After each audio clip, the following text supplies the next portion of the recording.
Hi guys, Rich from Truck Spark here. Hope you're all good and had a great January.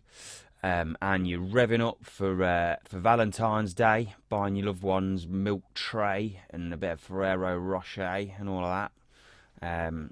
Yeah, so I hope you all have a good one anyway. But let's get on with today's little sort of this month's little tutorial. I won't say it's a tutorial; it's a little tip trick.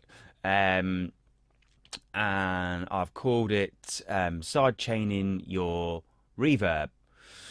So I'm just going to sort of talk you through sort of how I use it, and then how I've done it, and then show you sort of what I've done in this particular instance here. So side chaining, we all sort of know what side chaining is. If you don't, there's previous tutorials on this, but I first sort of came up with this idea, not that I invented side chaining reverb or anything like that, I'm not trying to claim that, but I sort of stumbled across it when I was I compressed something that was I think it was just a synth that was really distorted but had quite a long sort of reverb tail on it anyway, and I compressed the hell out of it, and then it really brought the tail up in a rhythmic sort of way, or at the end of it, and I just thought that was a really cool effect. So I just started looking into it and been using side chaining reverb sort of thing ever since. And there's a couple of ways that I use it, or a couple of different sort of scenarios, should we say. One is when I've got a lead vocal in a song, in a vocal based song, so a rock song or a pop song or an acoustic song where the vocal is the main focal point with the lyrics, etc. So in the choruses, I'll sometimes I wanted to put a huge reverb on that vocal, but I didn't want to completely sort of wash the mix, make it really muddy and washy with this massive reverb. So I would side chain the reverb with the vocal itself. So the vocal signal is what's making the reverb compress, and then once there is some breathing space in the vocal, the reverb then obviously comes up and you can hear the nice big sort of spacious reverb in the mix after that. So that's one way of doing it, and then the other way, which is sort of what I've done here, is the same. It's the same use of a big reverb. So a nice big, I think it's like a big cathedral-y, hall-y reverb that I've got on this. But then I'm using it so that it pops up in the gaps again, but it's used more of an effect. So we're going to put the settings to a more of an extreme setting, so that it's if we look here, I can sort of describe. See, this is the sort of vocal thing here, and there's not a lot of space. It's vocal, and then these little sort of gaps here. So I just wanted to side chain. I wanted to compress the reverb, and then when the vocal stops, have it pump up here, pump up here, pump up here, sort of thing, and here again. So it's more of an extreme effect, but it's the same sort of principle. So what I'll do is I will just play it you, and then we'll look at the settings and how I've done. Okay, so this is a bit of like an earwormy type vocally thing.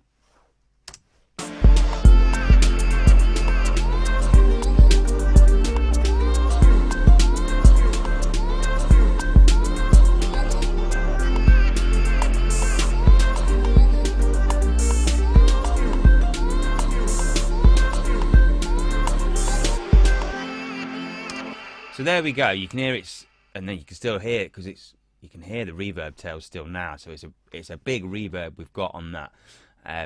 But if I solo it, or if I just play this end bit, this outro, you can sort of hear it better.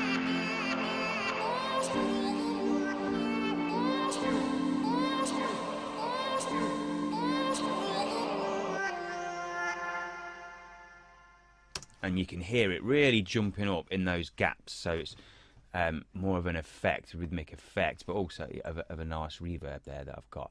So what I've done is these two channels are the sort of the lead earworm thing. They're all the same thing. They could be on one channel. I just didn't want them overlapping, so I've stuck them on two channels, and then I've grouped them through here. I've called it lead earworm. And then I've set up a reverb, an effects send channel, or a group channel. You could. So if I just open it, so here's my reverb on my reverb channel here. Revelation. It's one of the Cubase reverbs. It's really good actually. But it's, what is it? Cathedral Natural it's called, but it, as we could hear a minute ago, let's just solo it.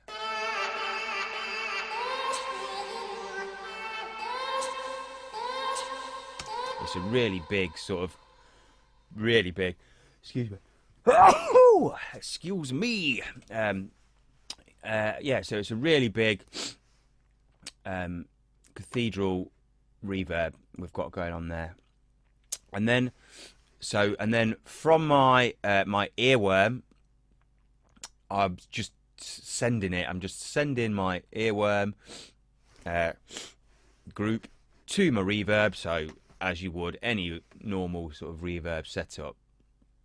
And then what I put on top next on my reverb channel was a compressor. So I've just got this C1 compressor, which is waves, but anything with a sidechain function will obviously do. So let's turn it on. Here's my little sidechain function. Now from my earworm, I've also sending, here we go, to sidechains to my earworm verb. See, I've called it earworm verb. So I'm sending the signal, the actual vocal signal, to the sidechain compressor. So every time now the earworm or vocal or whatever's on this channel plays, the signal plays, then it will compress the reverb. And what we can also look at here, so let's just listen to it with it off. So completely drowned in reverb. Now we'll turn the sidechain on.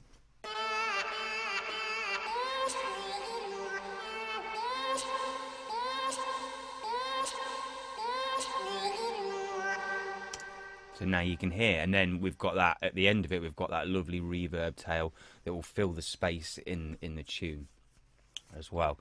But like I said, in this instance, what we've done, or what I've done, is I have pulled the parameters, made the parameters quite extreme, so we can see how much gain reduction is happening on the reverb. So let's just have a quick look. See, the ratio is like 20:1 almost. So we've got, that's quite extreme, and I pulled this down to sort of -42.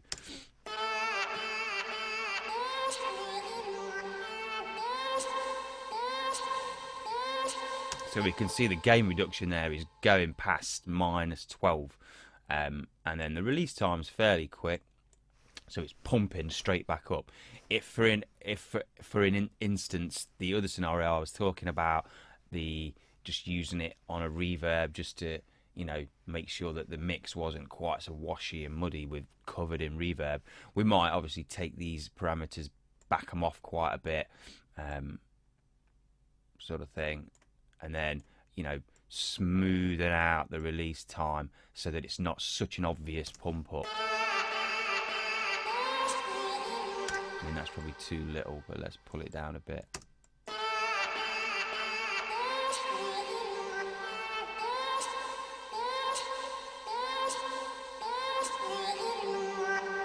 So there, in that instance, we've got a slower release time and less extreme sort of threshold and ratio, which just gives it a bit more clarity when it's working, when the earworm is actually making a noise, but and then giving us a nice sort of reverb when there's a bit of space.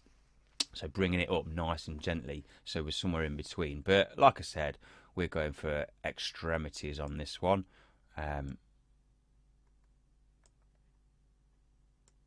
Just because I wanted to create that sort of cool, nice, cool effect. So there you go. Hope that was quite useful. It's something I use fairly regularly, and just thought I would share it with you guys. Let's just have one more quick listen.